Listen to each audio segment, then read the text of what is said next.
All right, come on in, hit the like button, think about subscribing if you're already. If you're new here, welcome channel, but most importantly, welcome to the Berserker family.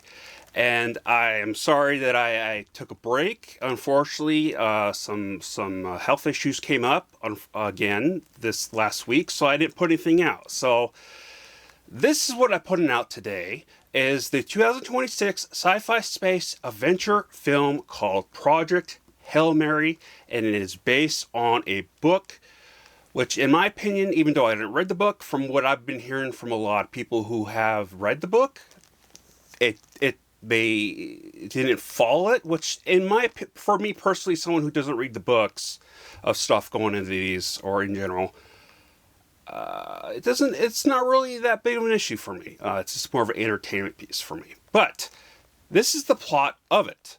Science teacher Ryan Grace wakes up on a spaceship with no recollection of who he is or how he got there.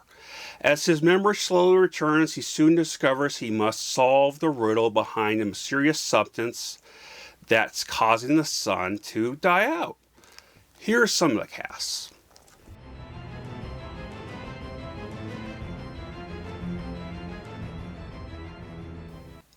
Okay, so other than the fact that I hate films that are over 2 hours long, that are almost 3 hours long, this was actually a super fun film.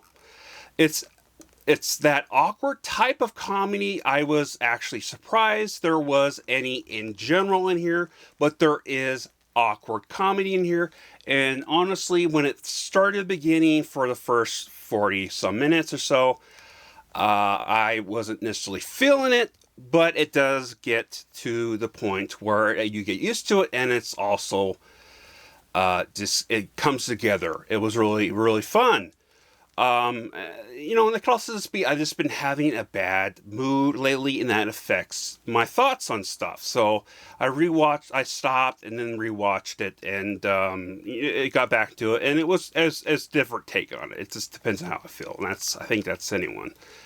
But I was under the impression this was a straightforward space thriller, from what I could tell, and I didn't know much about going into this, other than the unfortunate fact that Regal, AMC, or whatever you call it, theaters and / the company of whoever made this, kind of spoiled the side character that was going to be in here.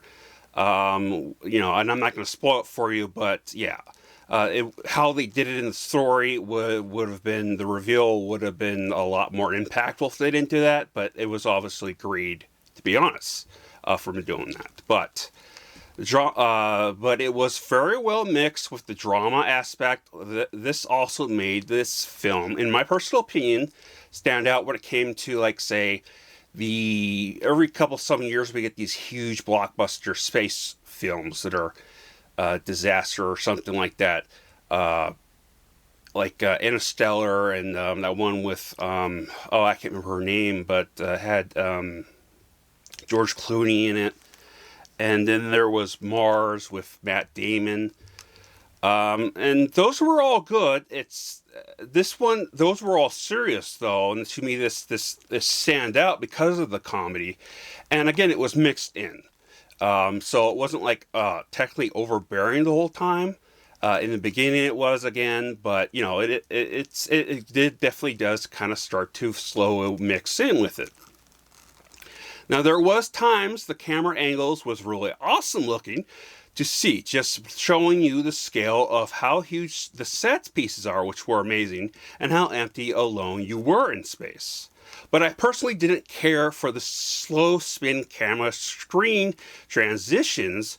They felt forced in there for artsy reasons. Just my opinion though. But there was times it felt like there was some inspiration taken from the Stanley Kubrick 2001 Space Odyssey, which I always found the 2001 part misleading. I haven't seen it, so it probably takes place in 2001, but it was made in 69. I actually thought it was the 70s, but it's 69 apparently. But it looks like it took inspiration from it, look-wise at least. But here's my rating, and I'll come back to my very final thoughts.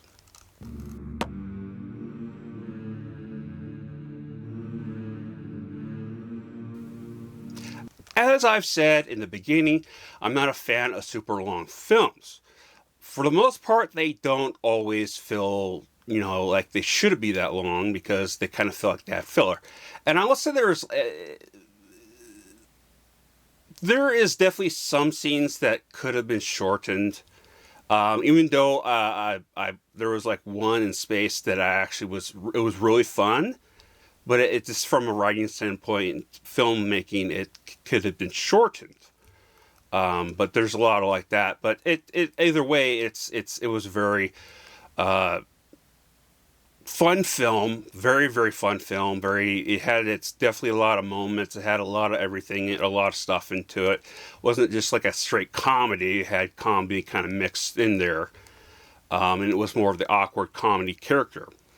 But it definitely had like a part in there where it was like pure comedy, to actually to be fair, but it was mostly drama. It was mostly a science fiction thing. Now, I don't. I'm going to be honest. I wouldn't say this is the best film of the year. It's definitely a good, fun film. It's just for me. There's some. It just wasn't a wow factor for me. Not saying it's bad. Again, it was great. It was great. It was a great film. It's just like compared to the other ones, I was more impressed with those when it came to these specific space films. So high budget, big space films. So, yeah, I do highly, highly recommend it. But if you've seen it or if you've seen it, please leave your thoughts down below. Also, if you read the books, please let me know how accurate it is to it. Just more out of curiosity, if anything. Otherwise I don't really judge. Again, I don't judge it on that stuff. But yeah, so remember, I love you all. Please stay safe. Spread love, most importantly. Skull.